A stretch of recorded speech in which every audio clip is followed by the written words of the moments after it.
নোৱাৰে BPF জিন্দাবাদ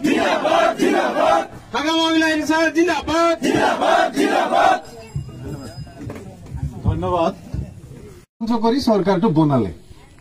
ঠিক আছে আৰু বনালে যেতিয়া বনালে কিন্তু বিৰোধী দল হিচাপে BPF দল একদম মজবুত হৈ থাকিল হয়নে নহয়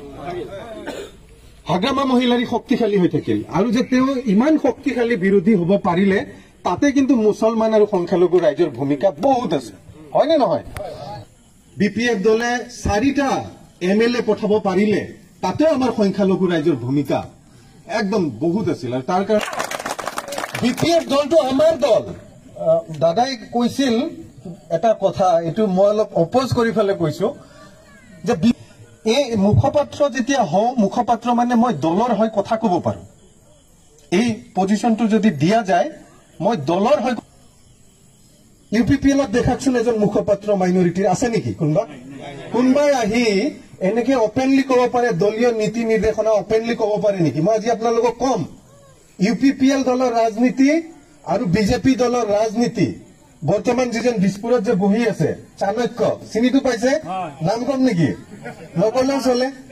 একদম চাণক্য এটা বহি আছে তাতে তেওঁ যিবিলাক কৰি আছে আমি দেখিছো সম্পূৰ্ণ মুছলমান বিৰোধী নীতি হয়নে নহয় দিছপুৰৰ চৰকাৰ সম্পূৰ্ণৰূপে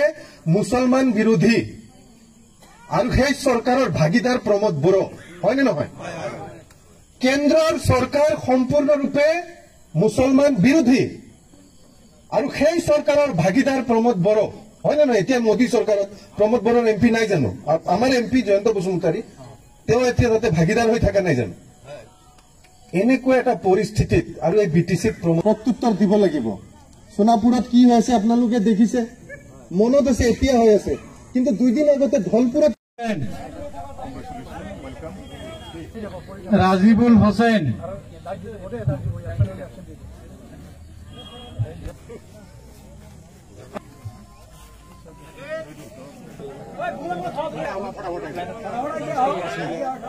বৰ্মন